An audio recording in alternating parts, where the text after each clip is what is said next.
राजनीति में दो और दो हमेशा चार नहीं होते। जी हाँ, राजनीति का अपना अलग ही अंकगणित होता है। अगर आप राजनीति के विद्यार्थी हैं तो यकीनन इस बात से इत्तेफाक रखते होंगे।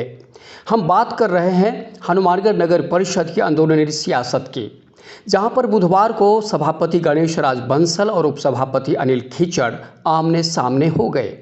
सभापति गणेश राज बंसल ने उपसभापति अनिल खीचड़ पर विकास कार्य में बाधा डालने का आरोप लगाया तो सनसनी फैल गई।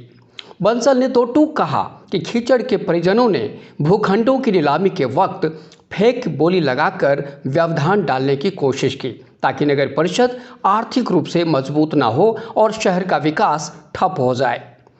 दरअसल बाहरी तौर पर यह घटना बेहद अप्रत्याशित थी, यानी पूरी तरह हैरान कर देने वाली। पिछले एक दशक की राजनीति पर गौर करें तो शहर की राजनीति में गणेश राज बंसल, अनिल खीचड़ और सुमित रेणवा की तिकड़ी चर्चा में रही है।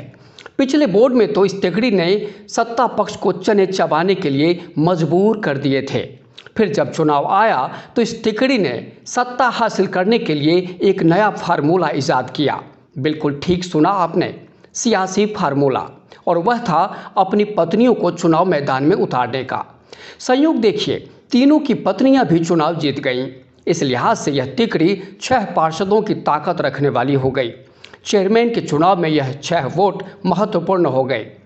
अब आपको बताते हैं अंदरूनी खबर। बंसल और खीचड़ के बीच यह सब कुछ ठीक नहीं रहा। बात उस वक्त बिगड़ने लगी जब उपसभापति का चुनाव हुआ। उसमें क्रॉस वोटिंग हुई, जिसमें बंसल और खीचड़ के संबंधों पर असर पड़ा। आज पत्रकारों से बातचीत के दौरान खीचड़ का दर्द उभर आया। उन्होंने क्रॉस वोटिंग का जिक्र किया तो बंसल के साथ अपने संबंधों की दुहाई भी दी। साथ ही सुमित रेणवा को निर्माण समिति अध्यक्ष बनाने पर भी परोक्ष रूप से सवाल उठाया।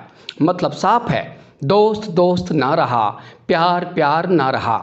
जी हाँ, बिल्कुल ऐसा ही भाव था दोनों तरफ। अब सवाल उठता है कि करीब 250 करोड़ के भूखंड बिकने तक सब कुछ ठीक था, लेकिन अब ऐसा क्यों हो रहा है?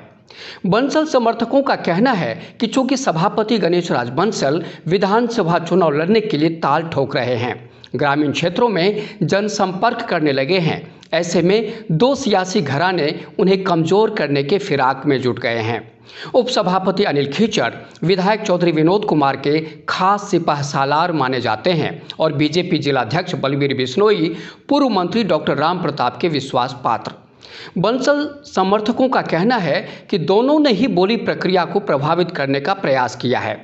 जाहिर है वे बंसल को पटखनी देने के लिए लामबंद हो रहे हैं। हालांकि अनिल खीचड़ ने इस तरह के आरोपों को खारिज किया है और बीजेपी इस पर कुछ बोलने से परहेज कर रही है। पार्टी सूत्रों का कहना है कि वे पहले भी प्रक्रिया पर सवाल उठाते रहे हैं, आगे भी उठाएंगे। खैर, बात कुछ भी हो, इतना तय है कि बंसल, खीचड़ और रेणवा की तिकड़ी अब पहले जैसी नहीं रही। वहीं आने वाले समय में हनुमानगढ़ की राजनीति के और भी कई रंग देखने को मिलेंगे। Bureau report, Bhatner post, Hanumangarh. Subscribe कीजिए भटनेर पोस्ट चैनल को और बेल आइकन को दबाना ना भूलें।